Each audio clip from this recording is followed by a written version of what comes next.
Hey everyone, Scott here to discuss On the Waterfront, starring Marlon Brando, Eva Marie Saint, Malden, Lee J. Cobb, Rod Steiger, forgive me if I said that wrong, Leif Erikson, Pat Henning, and James Waterfield, directed by Ella Kazan.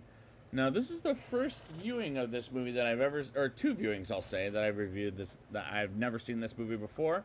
So, let's get into what it's all about. We meet dock worker Terry Malloy, played by Marlon Brando, giving Joey Doyle, played by Rob Steiger, a chance as Joey commits suicide as the cops investigate his death, as his sister Edie, played by Eva Marie Saint, wants to know who killed Joey.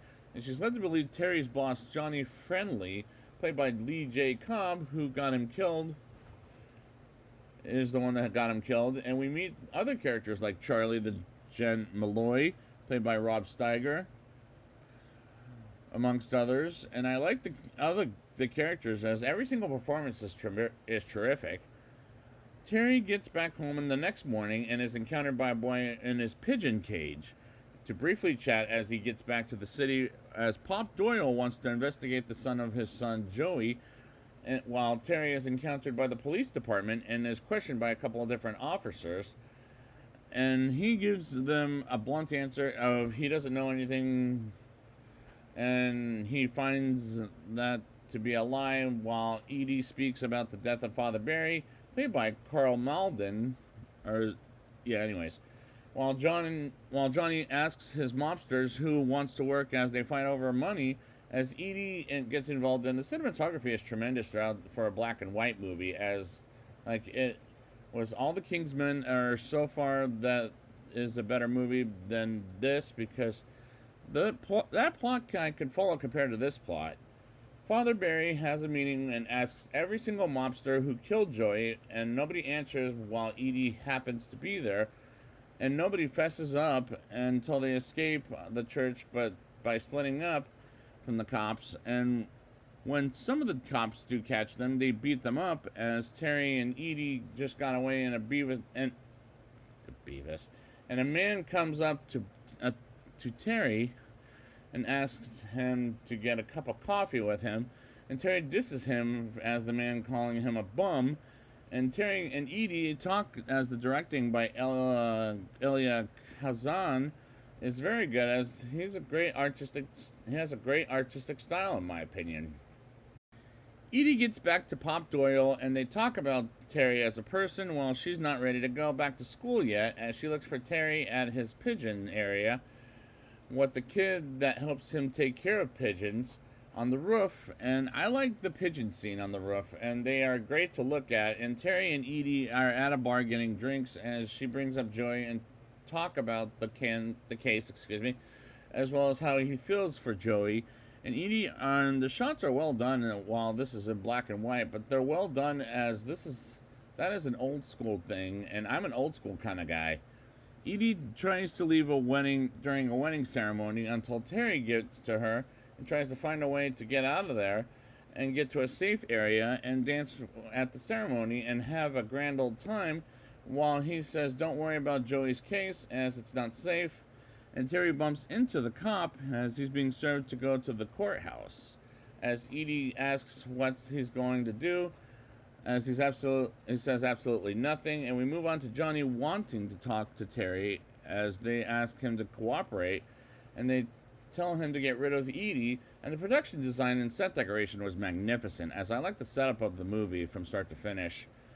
They moved some heavy products from ship to land, and it goes horribly wrong, as one of the mobsters got killed, and Johnny has a funeral for him and talks about a crucifixion until Father Barry comes in and makes a speech with some of the mobsters throwing things at Father Barry, as he sees a dead body at his own church and prays for the dead man, as Edie happens to be there. And the acting in this funeral scene, as well as this whole movie, is spectacular. As we move on to nighttime, and Edie tries to bring Terry Joey's jacket on the roof to Cherry, to the roof full of pigeons.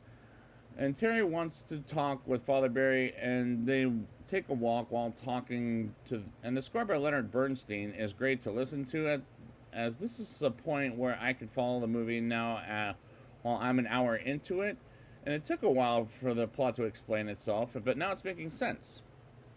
Terry confesses to Edie, he killed Joey as is led to believe, while a ship makes a very loud noise in which the audience can't hear the dialogue, as that was a genius move, as Edie wants Terry to stay away from her.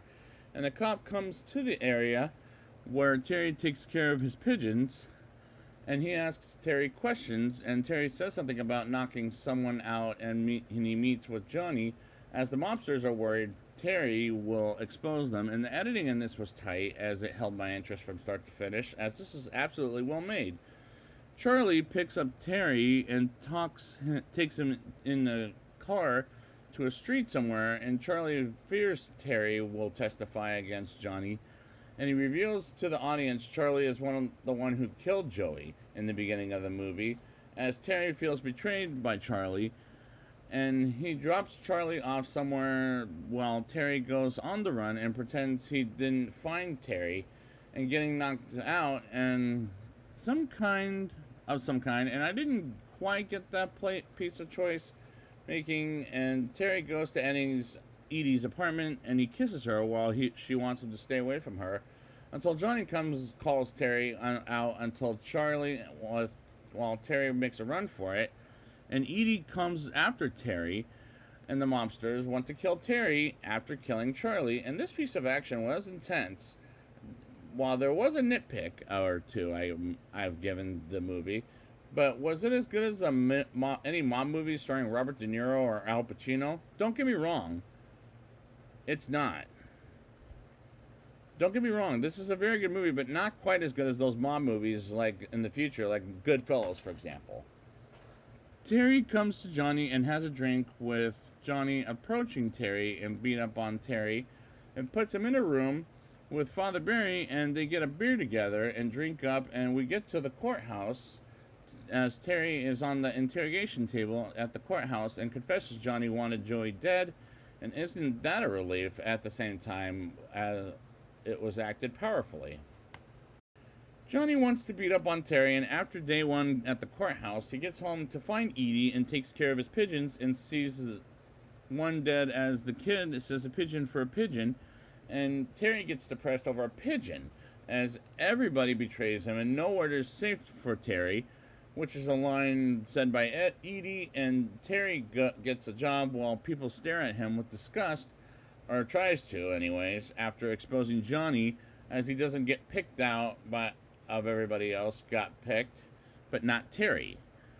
But to be fair, there is a good reason for it, as he was with the mobsters led by Johnny, and after everybody gets picked, they follow Terry as he wants to confront Johnny, as he calls him a cheap, and he's glad what he did, as some mobsters get to Terry, and Terry beats their asses up while people are watching them fight, and Terry gets wounded, as Father Barry and Edie see if Terry is okay, and Johnny walks away, and Johnny wants people to get to work on his ship, and it's costing them money, and it tries to force them to as they stand with Terry, and he hears he had a choice to win the war, as he asks people to get him up, and Father Barry and Edie do as well, as he walks away from Johnny while wounded, and he barely walks towards Johnny, and the ship gives him a job, and the crowd walks away from Johnny. And the climax was good, but was it as good as, for example, Goodfellas? Let's get to the rating and find out. I'll give this movie a 8.1 out of 10. I like the characters, as every single performance is terrific, and the cinematography is tremendous throughout for a black and white film like All the King's Men, as that was a better movie than this, as I can follow that plot, whereas I can't follow this plot for an hour. And the directing by Elia Kazan was very good, as he has a great artistic style, in my opinion. The pigeon scenes are great to look at, as are the shots in this movie, being black and white, are well done, as this is an old school thing, and I'm an old school kind of guy, and the production design and set decoration was magnificent, and I like the setup of this movie from start to finish. And the acting in this whole movie is spectacular, and the score by Leonard Bernstein is great to listen to. And at an hour into the movie, I got what was happening in the plot, as it took a while to explain itself. The movie makes some genius choices, while the editing in this is tight, as it held my interest from start to finish. As this is a solid recommendation for this movie because it absolutely was well made. While a scene of action was intense, and there are a couple of nitpicks I gave the movie, but it is a very good movie. Now, is it as good as future mom movies like Goodfellas, for example? Not in my opinion. While don't get me wrong, I like the movie very well, but it's not as good as other movies in the future. So I'd like to thank you guys for joining me for this review.